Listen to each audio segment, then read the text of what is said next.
Hey everyone, this is Patrick from RecipeKit, and this is going to be a short video going over the new recipe widget that we've just released. Now, this has been a long time coming. For about 5 years now, been using the same infrastructure for the actual recipe card that shows up on your blogs and on your Shopify store.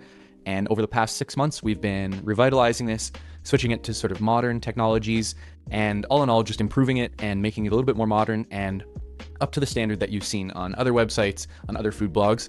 And what this is really doing is helping us pave the path forward to RecipeKit, and in turn, your blogs, your Shopify store, being the world-class recipe blog system. So to get started, I'll just show you an example of what one of the new recipe cards looks like. Off the bat, you can see this is a pretty standard recipe template. This is in fact the first design I ever made for RecipeKit back in 2020, the modern column layout. And it's just a little bit more polished, as you can see here, but I'll go over some of the main new features first, and then show you how you can install this on your store, and then tell you a little bit about what's to come. So first off, one of the most obvious things that you can see off the bat is we've swapped out the social media icons in the top right-hand corner, and we've replaced it with these two larger buttons. So one is the print button, and then one is the share recipe button. So share recipe now pops up this model pop-up for your users, and they can one-click copy this, share it to Pinterest, Facebook, etc. If they're on mobile, if they're on an iPhone, for example, this will pop up with their recent contacts and recent apps. So it makes it super easy for them to share your recipe without needing to click these individual icons like the small ones that we used to have. So that's a small update, but the bigger one is a new print function. So printing now sends the user to a brand new tab in their browser where they have all of these new settings and options to reflect upon the printed page that their users will print from. So they can hide the image, description, note, nutrition. They can actually change the font size and the actual font itself from serif to sans serif.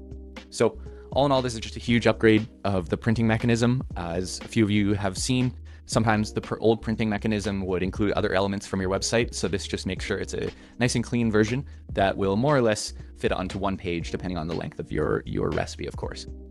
So that's a huge upgrade. Otherwise, we've got a few just tweaks and just sort of polish that we've introduced. So some better animation for the rating stars. Cook mode is just a little bit better now.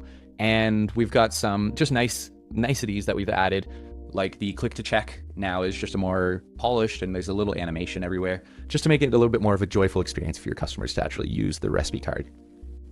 One of the other major new features that we've introduced is the servings adjuster. So this is enabled by default moving forward, but you can disable this via the settings. And you can see in the left-hand corner here, the servings size that you set when you're creating this recipe. But as you can see, this is a here that allows you to increase or decrease the servings accordingly. So if I do this and say I want to make this recipe for 8 people instead of 4, I can click this through and you can see the servings updating themselves. And obviously works a little bit better with whole numbers, but we can see that this has effectively doubled the ingredient quantities, and this will work pretty much perfectly for your users. So again, this is just a small thing that we've been requested to build in. And finally, with this new widget, this new recipe card, it's making it a lot easier for us to implement and introduce for you guys. Outside of that, we've got a pretty standard recipe card. Nutrition, recipe note is look the same. The view card and checkout buttons are just a little bit more elegant and a little bit more polished and look just a little bit more like the rest of your site. So this is just a super quick rundown. All of the templates have changed slightly, but the general structure has stayed the same. And one of the big things I will note as well with this new widget is that it has made it a lot easier for us to develop new recipe designs. So we have a brand new one that I'll be releasing in the next couple weeks. And along with that, I'm expecting to release probably 5 or 6 new recipe designs within the next month or two.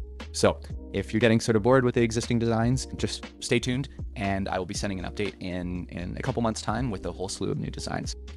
Now, to actually install this new widget, if you are on the new app lock system from Shopify, as in if you've updated your theme or installed a new theme in the past year or so, to actually swap this out is super easy. So in your theme editor here, when you go to a blog post, a recipe blog post, you'll probably have a section like this called RecipeKit. In fact, now that we've released this new update, that will probably say RecipeKit Legacy. And the legacy is exactly that. It's our old system. You can see here, this is the old social media design, old structure. So if you have this RecipeKit Legacy here, all you're going to do is click Add Block Apps and then click RecipeKit, and RecipeKit without the legacy beside it. Once you have that, make sure that it displays properly as it shows here, and then you can go ahead and click the trash icon next to the RecipeKit Legacy, and then go ahead and save your template, and you're good to go.